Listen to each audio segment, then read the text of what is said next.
quad camera setup ကိုတွေ့ရမယ်ဒါပေမဲ့ quad camera ဆိုပေမဲ့focal length တွေကတော့အများကြီးရွေးချယ်စရာမရှိဘူး64 megapixel main camera ရဲ့8 megapixel ultra wide ရဲ့နောက်နှလုံးက2 megapixel macro ရဲ့2 megapixel depth ရဲ့အရှိက selfie က16 megapixel ပြီးတော့ realme 7i ရဲ့နောက်ထပ် selling point တစ်ခုက 9000 mAh ရှိတယ်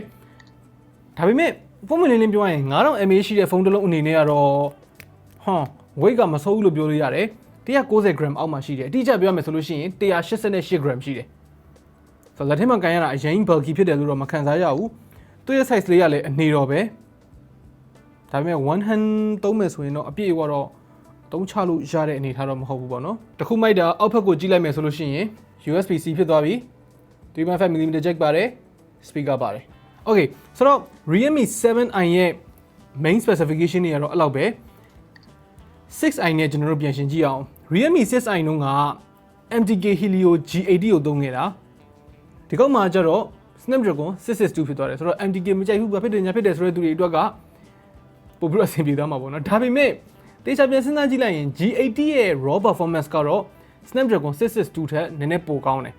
ဒါပေမဲ့ကျွန်တော်ရှေ့တုန်းကပြောခဲ့သလိုမျိုးပဲ Snapdragon 662မှာရမယ့်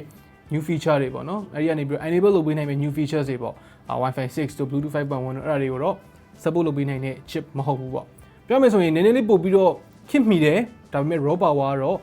6i လောက်တော့မကောင်းဘူးပြီးတော့ realme 6i ကနေပြီးတော့ 7i မှာအဓိကတိုးတက်လာတာတော့ 60Hz မဟုတ်တော့ဘဲနဲ့ 90Hz ဖြစ်သွားတာတစ်ချက်ပြီးတော့ eMMC 5.1 storage ကနေပြီးတော့ UFS 2.1 storage ဖြစ်သွားတဲ့အတွက်ကျွန်တော်တို့ SoC က raw performance မှာ G80 လောက်မကောင်းဘူးဆိုပေမဲ့ app အဝင်အထွက်တွေ file အကူးပြောင်းတွေအဲ့ဒါတွေမှာတော့ပုံမြန်လိုက်မယ်အဲ့လိုခံစားမှုမျိုးပေးလိုက်မယ် storage ကပုံမြန်တဲ့အတွက်ပြီးတော့ camera အနေနဲ့ကလည်း 6i မှာတော့ငါနှလုံးပဲပါခဲ့တယ်ဒီကောက်မှာ၄လုံးပါတယ်ဒါပေမဲ့လည်းအရင်ကြီးတော့ကွာလိမ့်မယ်လို့တော့မထင်ဘူး full review သာလုပ်ဖြစ်ခဲ့မယ်ဆိုလို့ရှိရင်တော့ကျွန်တော်တို့ပြန်ဆန်းပေးမယ်မလုပ်ဖြစ်ခဲ့ဘူးဆိုတော့တမျိုးပေါ့နော်တိုးလည်းမတိုးတက်လာဘူးဆုပ်လည်းမဆုပ်ယုတ်သွားဘူးဒီတိုင်းပဲအရင်တိုင်းပဲရှိနေတာကတော့ 9000 mAh 18W charging မှာ realme 6i နှုန်းကဈေးက2သိန်းခွဲရှိခဲ့တယ်ဆိုတော့ 7i မှာဘယ်လိုမျိုးဖြစ်လာမလဲဒါတော့စဉ်းစားစရာပဲ2သိန်းနဲ့2သိန်းခွဲဆိုတာကိုဖြစ်ချင်တာကိုပြောတာဗျအဲ့ထက်လည်းပိုများရင်များမယ်ပိုနေရင်လည်းနေမယ်ခင်ဗျားတို့သာဆိုလို့ရှိရင်ရော realme 7i လေးကိုဈေးဘယ်လောက်ရှိစေခြင်းလဲဒီကောက်မှာဘာတွေသဘောကျပြီးတော့ဘာတွေသဘောမကျဘူးလဲ full review သာလုပ်ဖြစ်ခဲ့မယ်ဆိုလို့ရှိရင်ဘယ်အချက်တွေကိုသိချင်လဲအောက်က comment တွေမှာဝင်ရောက်ဆွေးနွေးညှိခုံသွားလို့ရပါတယ်မေးချင်တာရှိရင်လည်းအောက်က comment တွေမှာပဲဝင်ပြီးသွားလို့ရပါတယ် okay နောက်နေ့မှတွေ့တော့ပေါ့